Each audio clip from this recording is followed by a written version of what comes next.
half white lighter and half charmed. We're gonna need some healing energy in here today. Yes, so I'm gonna ask you guys to do me a favor. They're queuing up a song, and I think you might have heard it. It's called How Soon Is Now. And there's some lyrics in it that I think are particularly fitting for Shannen and for Holly, for Piper, Prue, Phoebe, Paige, Leo,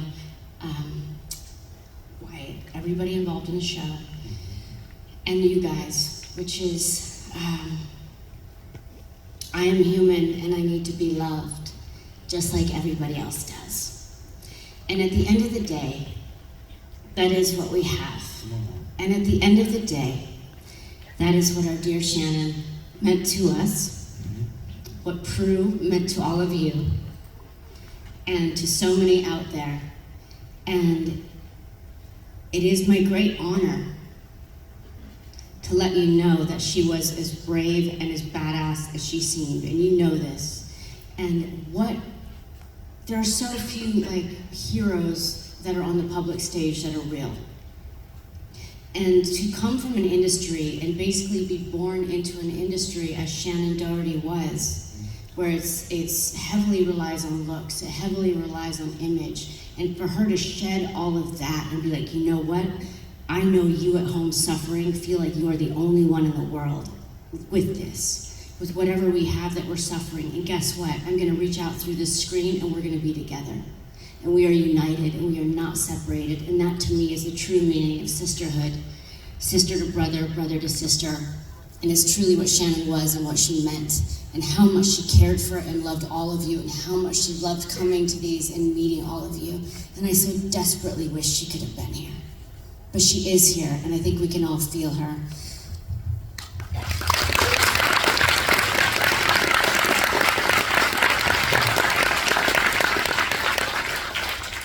And so those of you who can stand, if you could stand, will you stand with me now? Let's do a little revival. Whatever you believe in, whatever you feel, it's all energy, it's all magic.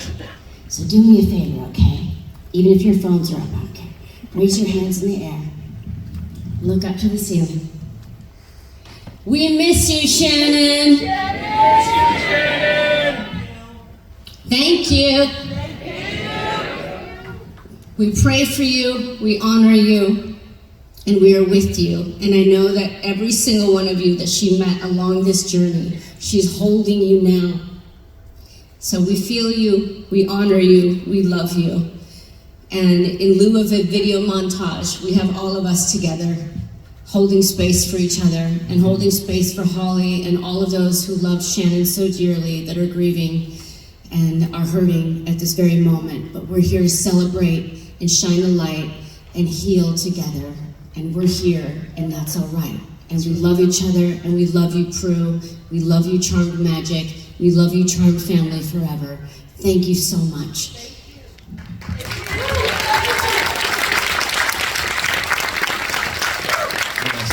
Yes. That energy, okay. I wasn't gonna cry, but I might.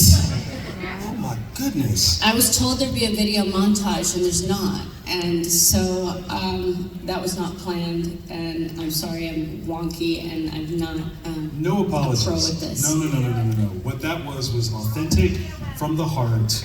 It was everything that she deserves, and we are so blessed that we got to be a part of this with you.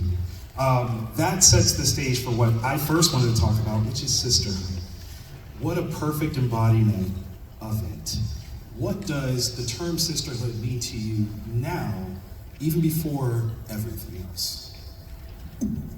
That's a very beautiful question. You know, I think sisterhood, I have 3 brothers. And so first I was a sister to my brother. And I was the oldest sister.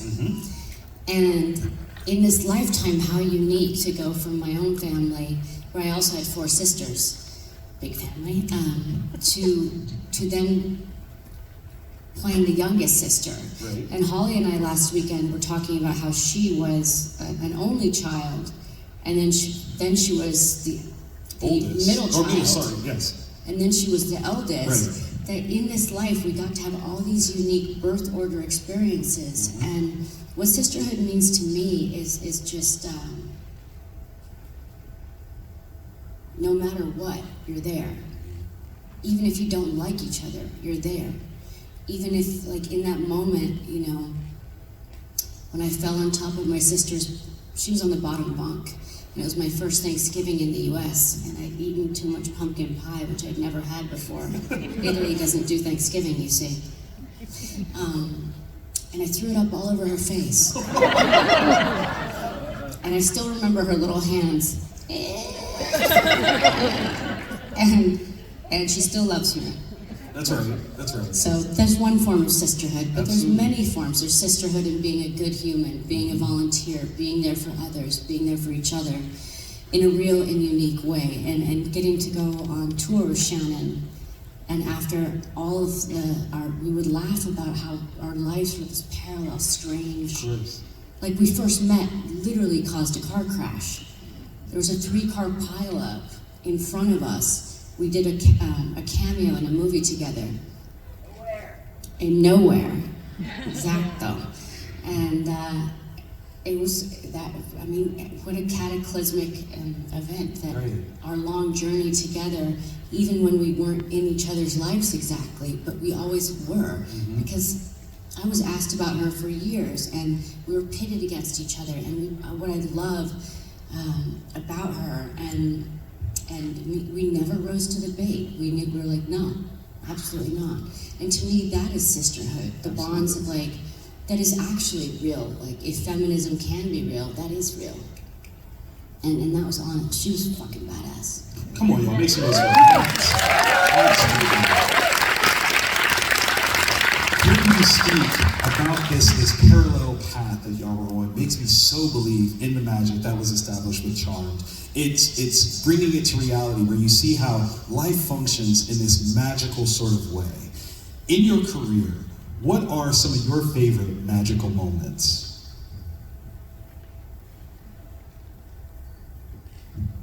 Well, I mean, just the first moment of just being Charmed and putting out my hand and saying, you know, and then the candle appeared. That's kind of the light that started it. But even before that, you know, for me, like, being in Scream and the magic of that set. I thought kind of all sets would be like that. I was very young and didn't really know. And Wes Craven, what? Literally a wizard. Absolutely. A wizard and an amazing human being, and that we're all still here talking about that, and that we're still here talking about Charm. This is incredible. And Jawbreaker, Darren Stein being, you know, besides like writing a hell of a script, and nobody, you know, kind of at Columbia, now Sony Studios, like believing in it. And Jawbreaker, I remember like an executive being like, "Wow, are you sure you should be working with the first openly gay director?" And I'm like, Yes. "Learn it, live it, love it, bitch, yes."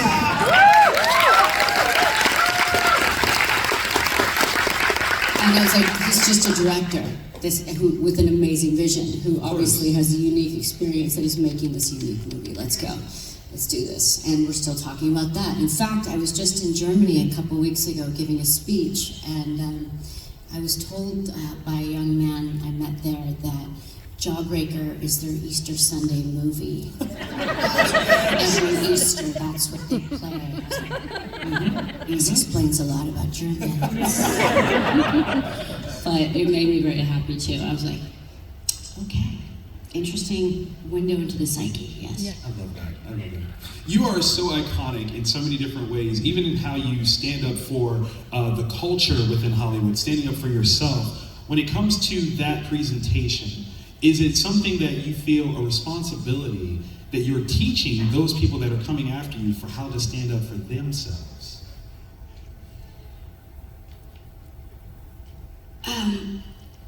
Not with an interest in Hollywood people doing that, no. With an interest in the greater world doing that, yes. For me, I was always, you know, when I did Charm, I was very intent on, I was kind of a weirdo, shocking but true. And I would kind of send messages through the camera because I knew I was going to basically go to space, literally. If you think about it, there's a satellite up there, and I am being pixelated into millions of little particles and then reformed and appearing on your screen. That's so weird. Strange, right? So I was thinking like then, I was like, I bet I can transmit messages to the viewer with my mind. You do though. And I would literally see in my mind's eye, like a child or somebody at home alone after school after being bullied that day, or somebody crying, or somebody lonely, or somebody just wanting some more magic in their life. And before I would start the scene, or even then, I would kind of turn and I would kind of do this, and I would be like, you are magic, you are strong, you are brave, you are powerful, you will meet yourself someday, you keep going, and we will meet someday along the line, keep going. And I would just transmit these weird little like thought messages. That's why we're all here. We got the message. That's Thank you for receiving. I didn't know. I do feel like people that were raised with that show have a special kind of magic to them. Absolutely. And for me, like, it was really important in this life. It always hurt me seeing how teachers, not all of them, but the kind of, not the teachers, the system, let me put the system, right? And the message in general, like when I was growing up for people was like, you're not good enough, you're not beautiful enough, you're not smart enough, you're not cool enough, you're not this enough, you're not wealthy enough, you're not this. And I was like, yes, you are, in all the ways that are not in a capitalistic society, in all the ways that actually matter, yes, you are all of those things. I dispute this. I don't believe this. And I came from, maybe you can tell, a hippie commune. And I was just raised differently. I had a different, I didn't meet the outside world, literally, actually, until I was old enough to disagree with it. And I saw its messaging very clearly. And they told me, like, wow, what you grew up in, that's a cult. And I'm like, and they're like, you escaped. And I was like, you live in it. And to me, cult is part of culture. That's what it is. And, you know, it sounds like a scary thing, but there's so many levels of cult-like control and thought control, from your family to a religion maybe, or to, it can be in a relationship with coercive control, like someone controlling you. There's a lot of levels of cult, and we can all just think differently. You have to unwire, you have to do the work. Absolutely. But for me, like, I was just like, no, I disagree that we're less than, and that there's these people that are on an altar that we need to worship. F that. That's right. They don't deserve it. They ain't earned it. Absolutely. But we can all be on that like thing. That's the thing. That's what I meant. We can all rise to that occasion. Right. Yes. So for me, it wasn't about putting a message out to people coming up behind me in Hollywood. It was just putting out a message to the world, like, if you're 85 and you've been put down your whole life, put that shame aside and rise. It's your time. Thank you for that, because I think that is literally something that speaks to every person, not only in this room, but that we've encountered, either personally or through your work. I am going to invite you guys to line up to ask a couple questions. I have one last one for you. With you having such a beautiful worldview, what do you do to stay grounded and kind of keep yourself in a, come on now, come on, let us know. Tell us about it. It's a piece of lava from Kona. Wow. And before I had been stalked by a bad person for about 22 years. And it was in 2017.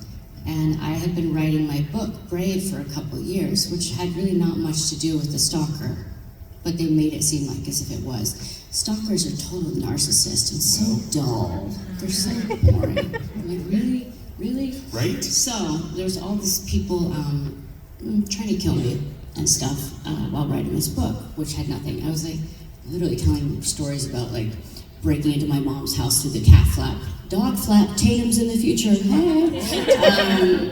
and pawning the Christmas presents. It was not a story about this person. Wow. It was a story about bravery and thinking differently, and which I guess can be threatening too. So I set up these articles. I contacted a journalist named Ronan Farrow. I contacted the New York Times, and I set them about kind of playing against each other for this expose. Okay. And I wanted other women to have the platform to talk. Right. They often let me be in the news as one of the first to speak, and I'm like, fuck you, you know the truth. I fucking set it up. That's right. That's right. And I gave other people the platform because I had an audience, I had a microphone. Others didn't. So I stepped back. But my thing was like, I never wanted to talk about this, but I knew it was going to be really, I was like, okay, I played superheroes before. Let's just try to see if we can do a little bit in real life and make the world like 10% better. Just with a different thought paradigm. Just think differently and act a little bit better than we have to, right? So I went to Hawaii the night before kind of these exposés broke, and I was exhausted. I'd been being harassed and followed and bugged and had drones flying around my house and people trying to run me off the roads for like a couple of years straight at that point. And I couldn't tell anybody about it. I don't know why I'm telling this now, but this is the story of the goddamn rock. That's no. It's the building. It's the And foundation. I was like, I have the power! And I visualized, like, literally just picked up this rock, just like this big rope with fire, and just like, because I knew I was gonna like probably die doing this. And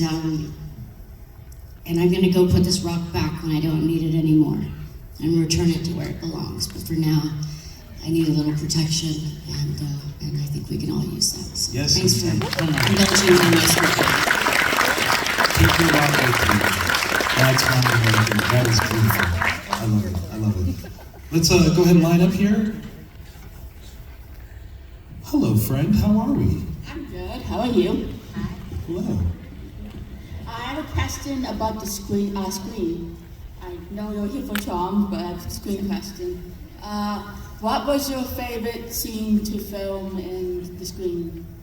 Or movie? You want to make some movie? Of course. Actually, I know a lot of people think the garage scene, and that is certainly an incredible scene. Yes. But for me, there was a quiet scene that was on the porch with just Sydney. Sydney, exactly. Yes. Sydney and Tatum. Yes. And she's like, and it's this quiet moment, and I remember Kevin Williamson, the writer, screenwriter, who's so great. He said that was just a transition throwaway scene just to get me from this scene to this scene. And he's like, but it turned out to be one of my favorite scenes in the movie. And he said that to me like right after filming, and that always meant a lot to me. And I think, but also, you know,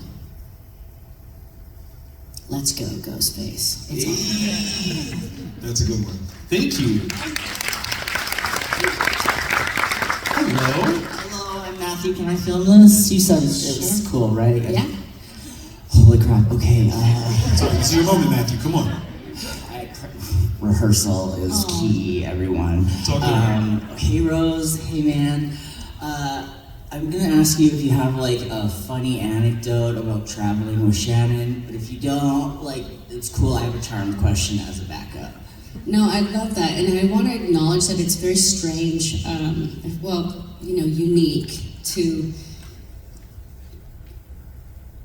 be in this moment, you know, missing Shannen and this happening, and also being able to laugh and to cry and to alternate between those two. It's a crazy human experience. Shannen was just, for me, was her laugh. I actually loved being on stage with her at Q&As. And we did a last one together in Houston, I believe. And we were both like, Houston, come through. Houston had some amazing questions. No pressure, Toronto. And we were really, really impressed. She said that was one of her favorites. And I think, you know, just the fact, like I said, that our relationship started with us sitting together and causing a 3-car wreck in front of us, steaming, cars on top of each other. And if you ever see the movie Nowhere, you'll understand why. So good. Just work that 1 minute of you guys. Yes. Tracy Lords is in that scene Exactly. also. Thank you for that. Yeah, it was amazing. Cool. Thank Thank you. you. Thank you. Stay charmed. Hello. Hi, I'm also Matt. Hi, Matt. Hi, Rose. So my question is that I'm sure a lot of us here have listened to your album Planet 9. That's right. You know, it's actually gotten me through a lot, as you know. And with this celebration with Shannen, it's bringing up a lot of memories. So I just want to know, like, if you could talk about like the process of you making that music, and it's like extremely healing, and it's great if you haven't listened to it, and I recommend it to everyone. Thank you so much, Matt. That's so beautiful, and it was really beautiful to see you today at the table, and for your beautiful, incredible illustration, which I absolutely love. Thank you. And for reminding me that I messaged you when you lost your dear friend a couple months ago, or last year, and that you've gone through it. And for me, when I created Planet 9, so when I was little, the way I dealt with getting sent to a different country, having my name changed, and like the world be different, was I created my own planet. And I named it 9, and it would come out of the ceiling and lock around me. And when people would throw things at me and be like, freak, ugly, all the stuff they love to say every day, I would just be like, yo, I got my own planet locked around me. You don't exist in my reality. You're fine. Go away. And so then, I would draw my planet. I would wonder, like, what kind of neon gases would be on my planet. Spend a lot of time on another planet. And then, as we do in life, we forget about things. And I did. And then, right as I was writing Brave, there was in the news, it was like, astronomers believe they found a mysterious Planet 9. And I was like, no way! And I had this completely, and I'm no offense to anybody who loves this, but I'm not a huge musical theater fan. But I had a very musical theater response. I was like, I must make music for my planet! And I was like, nerd. And I would always been really interested in sound frequencies, and how, in fact, pre-1940, all music, orchestral, everything was mixed on a 432 hertz frequency, which is said to massage like the left and right brain. Like it literally actually massages your cells. And I thought, well, I would like to, I think that would be the thing. So I made this album where every track is the ascension from Earth. Basically, you're a rocket ship, and every track is the level of getting out of the atmosphere. The first one is the fire lights under the rocket ship, and then takes you eventually to your very own version of Planet 9.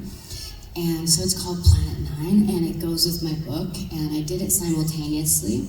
I went around the world. I was lucky enough to know some cool musicians, like who'd produced a really amazing band called Massive Attack, and who'd produced some Daft Punk songs, and with them I kind of created this kind of digital analog sound. I used my voice to make it kind of sound slightly digitized, even though there weren't effects on it.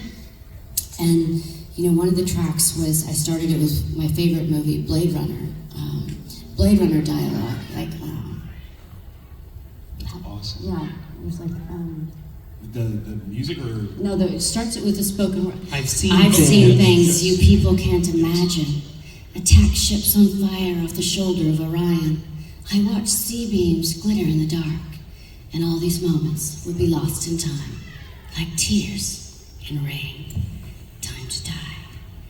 And then one of the chorus of that track is, only here to paint colors on the sun, only here to see the fires run, because that is what I believe the humans are here to do, just experience that.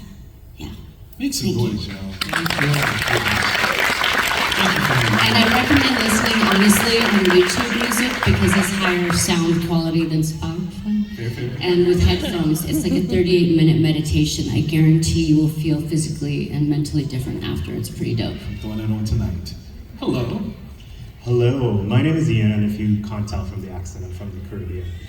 First of all, before I ask my question, I just want to say thanks, because growing up queer in the Caribbean, Charmed resonated because you had a secret too, and that secret could get you hurt. That's right. And Charmed gave us the magic, especially as marginalized people, and permission to be who we are. So just thank you for that. I don't think the impact that you had on people like me, you really understand what you did. Now more than ever, we need the magic of Charm. So how do you keep that magic now through hard times like losing Shannen and the craziness that's going on in the world? How do you keep that magic alive?